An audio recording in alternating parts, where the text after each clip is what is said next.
Hi, I'm Shane. I'm a customer engineer here with SADA Systems, and I'm here today to talk to you about Google Data Loss Prevention, or DLP, as part of our Working with Workspace section.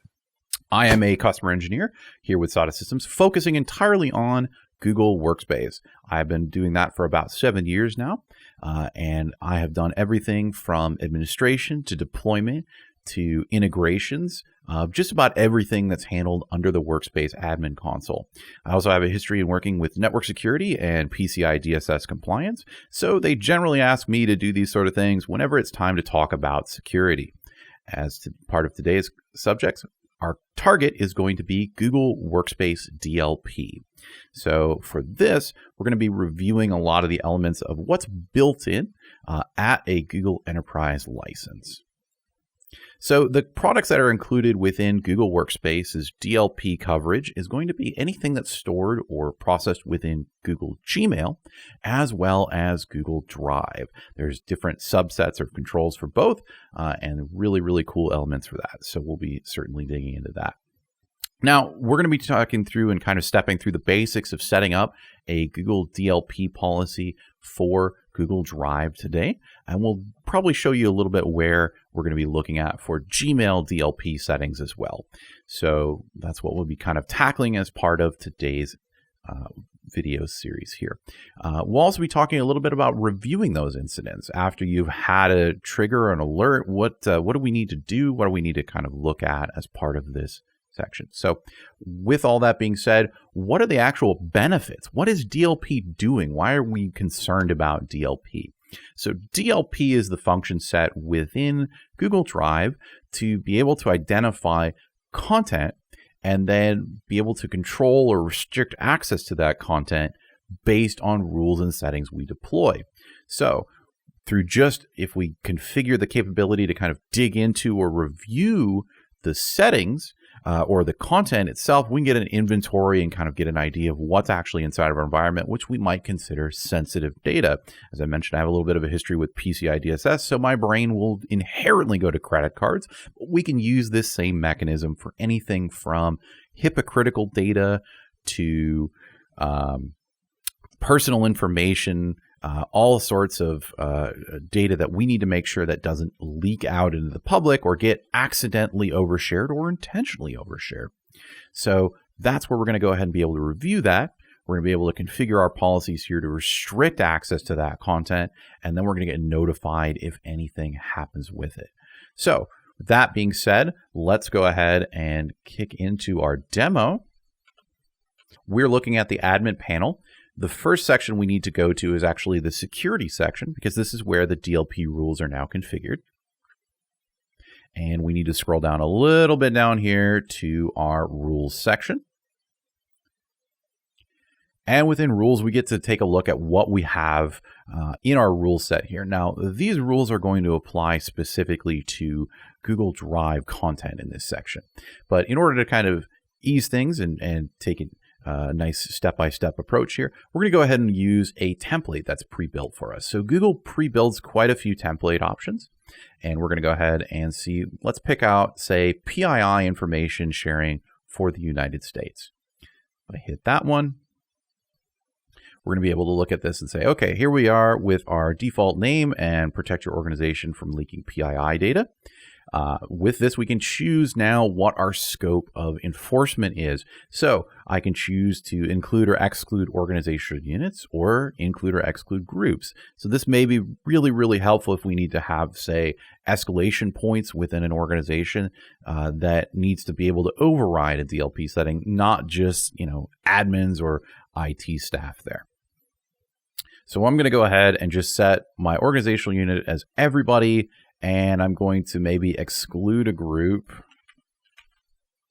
I'm just going to say the engineers are excluded from this one. So that's not an uncommon use case that we would need to be able to override a certain type of rule set here. So that's fine for what we're going to do here. Now, we're looking at triggers and condition. Now, remember, we're applying this to Google Drive. So that's why it's the only trigger set here is Google Drive includes file modified. What constitute a file modification? In Google Drive, we have kind of two categories of data. We have our traditional kind of binary data, that's stored in its original format. So think of things like your PDFs, your Word documents, your Excel files, your images, etc. All those sort of things that you can traditionally open on your desktop computer. Those are binary file types.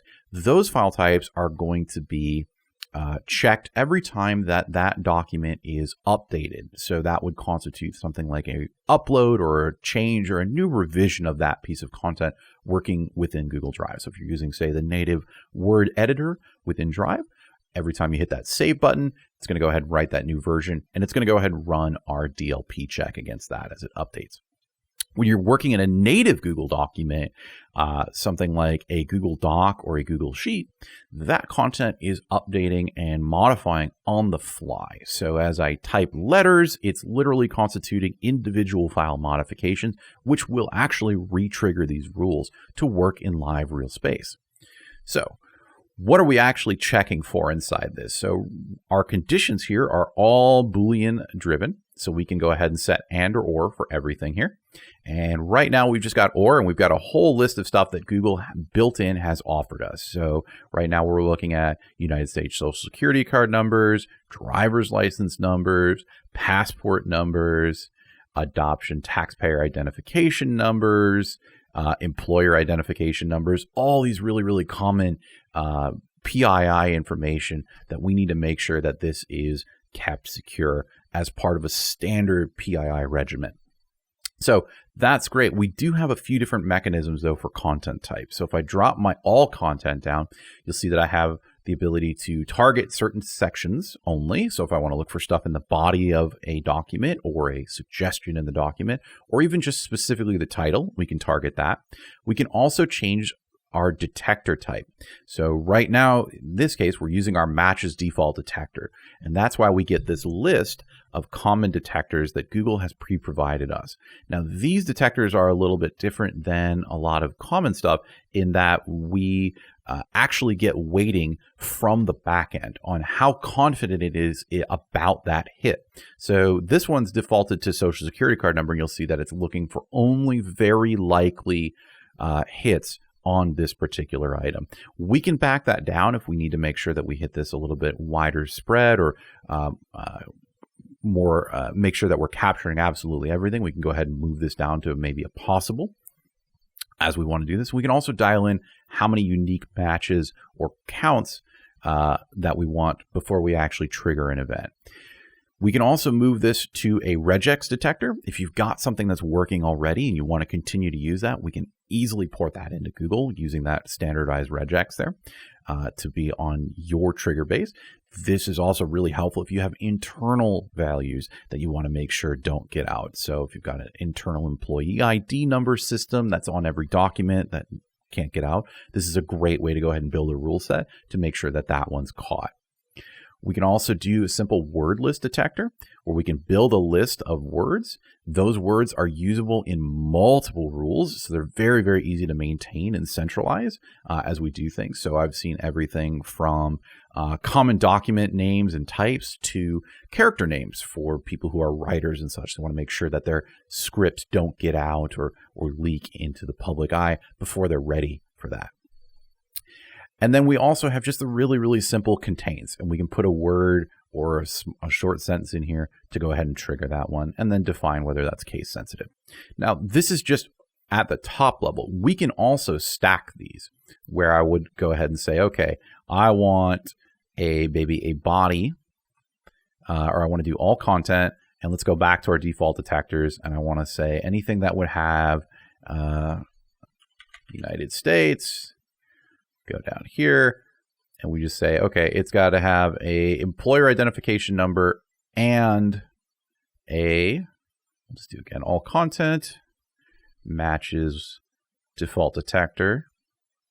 And we'll say, need to get this correct here. There we go. United States Social Security number. So this would be likely a trigger that's going to find more accurately like a specific tax document, because it's going to have both the tax ID and the social security card number. And this is a really helpful option to be able to layer these deep to just really, really narrow that focus and help you cut down on a lot of the kind of flack that you get from DLP systems where you get, false positives and things like that, where you can really build your kind of targeted system here to help refine that. So with our rules in place, we've got a pretty solid PII rule set here. It's a little upset because I haven't chosen a couple of functions here, so that should be good enough to satisfy that. There we go.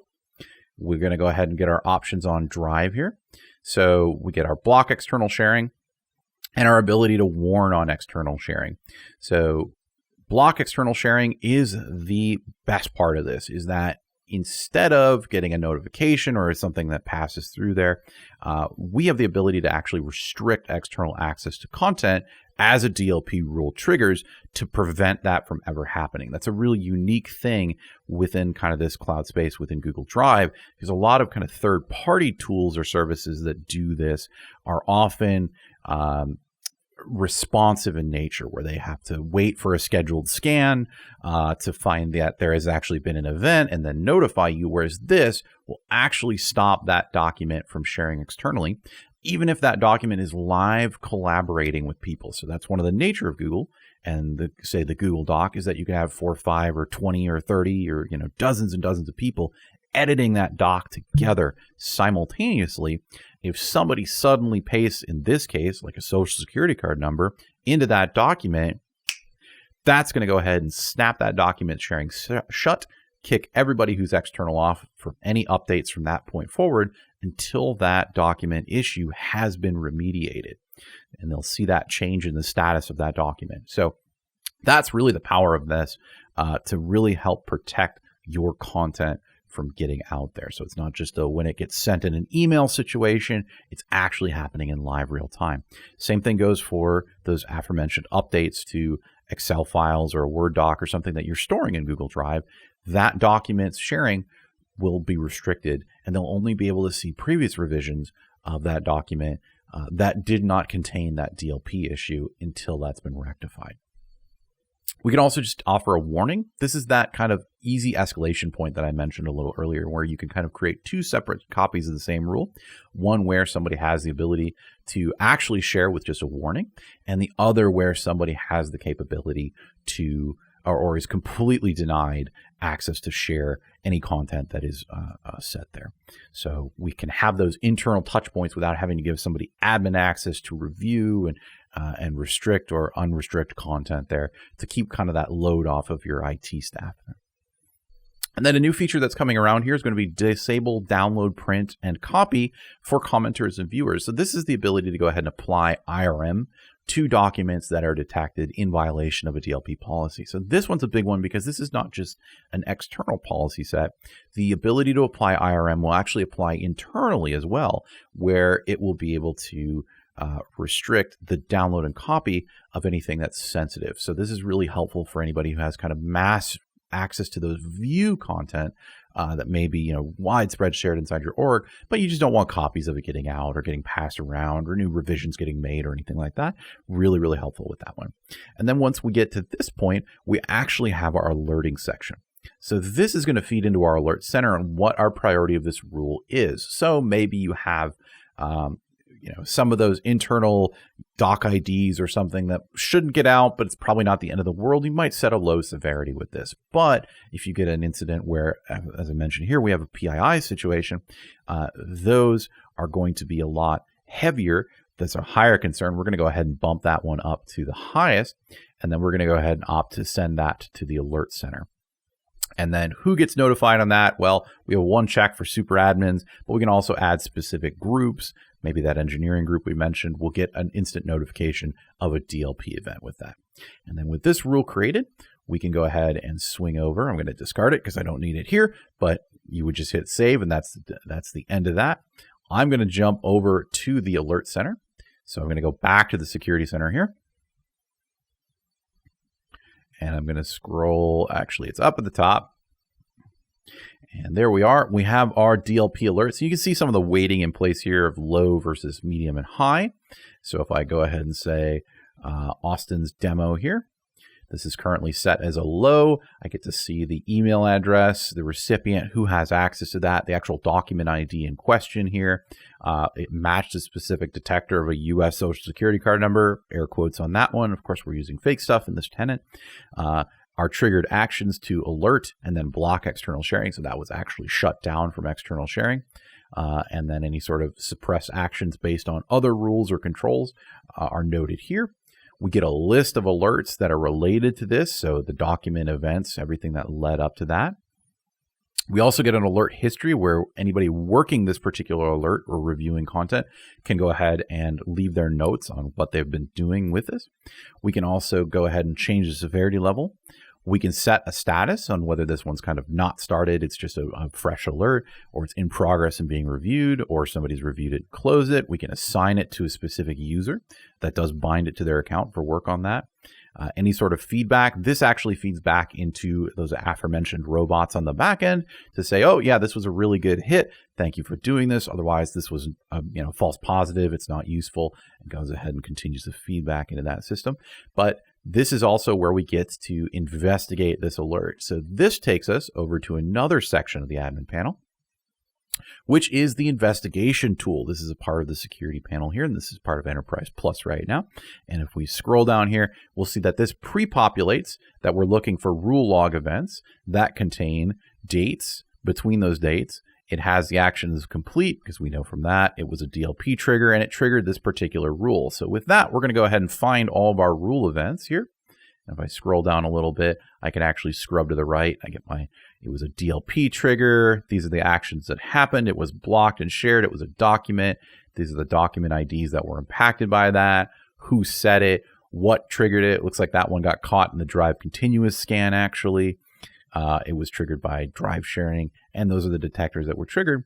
And I can also go ahead and use this tool to pivot over to another search. If I want to go ahead and pull the drive log events for that particular document in all history that I have access to here, you'll see it's going to spin for just a second. Oh, got me on a bad one. It looks like we've already deleted that document out of the system. So all we have left is kind of some log events on that one from the DLP trigger. So pass me on that one a little bit. But that would allow us to go ahead and review the document history of that content and make sure that we have kind of what was going on with that leading up to that particular event. The last section within this, because we've kind of talked about drive side of the DLP and incident response here, is actually going over to our Gmail settings. So this is available in Apps under Google Workspace, and then in Gmail. DLP rules in Gmail are handled a little bit differently because we need to have the ability to kind of rewrite or control things in a little bit more advanced way. So we're not necessarily just worried about restricting access to documents and content. We are a little bit more, we have more use cases for this, where we might use DLP to reroute to other mail senders or applications, or make sure that we have SMIME or encryption applied. So in order to edit the DLP rules for Google Gmail DLP, it's handled a little bit differently. It's not in the security center where the drive controls are, but it's actually a part of the admin console for Gmail in the new compliance section. So what we're going to do is we're going to go ahead and go to Apps, and we're going to go to Workspace, and we're going to go to Gmail. And that's going to spin for just a second here. And once we have that loaded, we're going to scroll down to our new section here marked Compliance. And within Compliance, you'll see that we have an option for content compliance. So content compliance rules are really, really powerful rules. If you're more familiar with kind of an Exchange environment, they're very akin to transport rules, but we get to do a lot of actions with this. So we're going to go ahead and add another rule, and we're just going to call it a demo rule for the time being here. We're going to choose which messages we want to affect. So commonly DLP is used for outbound messages, but we can absolutely use that for inbound messages if we're having problems with, say, customers sending us credit card numbers, or reps asking for credit card numbers via email, or personal information that's too personal. We want to make sure that we don't get any of that in our system, where we would have to potentially keep and archive it and have security issues around that. So let's go ahead and do both here. I'm going to do inbound and outbound. And maybe we've got some problems with internal sending and receiving, but I'm going to go ahead and just leave those unchecked for this particular use case. Next up, we have our standard kind of Boolean again, our any or all, so and or, and we're going to choose some expressions. So Simple content matches, as I mentioned previously, we can just put some field information in there. That's really easily. Advanced content match is where we get into kind of looking for certain things throughout the email message or the body. And then we have our metadata match, which is looking for very specific things within an email message. As you can see here, things like source IP, SMIME status, confidential mode enabled. Or the big one here where we get back into our DLP rule set is, once again, our predefined content matches. And our predefined content match, again, we set our match count, but we also have kind of our built-ins here. So we can go ahead and say we want, say, let's just go with a Spanish NIF number. That'll serve enough. And we have our confidence threshold set. There we go. And if we want to stack these, we can go ahead and do so very easily as well. Again, we'll just grab another one. So U.S. Social Security card number was right at the top. So we've got our any of following. We can also, as I mentioned, stack these so that would have to have both. From there, we get to choose what we're going to do to the message. Right now, this is set to modify, but we could also opt to quarantine, where we pull the message into a specific quarantine for human eye review and potential release to the user or back out to the wild. We could just bounce and reject that message. This actually happens in browser with the custom message that we choose. So very, very helpful there if we want to set a custom one to say, contact IT with a certain error code. Then we know somebody was trying to send a credit card number or having an issue with that DLP trigger. So very helpful on that front. But we're going to look at modify message here. So we can add some headers if we want to go ahead and filter this with another system or flag something as it comes through. We can prepend a custom subject. So this is often helpful if you've got that third-party encryption tool that you want to continue to use working with Workspace, or we can use the DLP trigger to find the event. And then from here, we can do something like ENC to maybe tell that tool or that appliance to go ahead and actually encrypt that and store that in a secure fashion. We could also just change how it's routed. So we just deliver it right over to another piece of equipment. For instance, we have a kind of a Mimecast example in here. We can rewrite the envelope recipients, bypass spam filtration. We can scrub attachments completely off the message there. We can add some recipients. We want to get a copy somewhere else. And then these are the kind of the big ones too here, is that we can set encryption. So we would say maybe we want to go ahead and make sure that this sensitive document that contains a Spanish NIF number gets rerouted over to our Mimecast. It gets ENC prepended to it, so Mimecast understands to encrypt it. And then we can also say that we want to make sure that that is only transported using TLS. Or we can use the internal Google built-in capabilities now around SMIME and making sure that those messages are encrypted using those peer-to-peer certificates. So with all that said and done, this has been kind of a high-level rundown of the basics of configuring kind of your DLP settings and what we can do inside of Google's DLP engine here to help keep your organization safe. I want to thank everybody for kind of tuning in and bearing with me for this video here. I hope you found some use of it. And if you have any questions, feel free to reach out to us at SADA.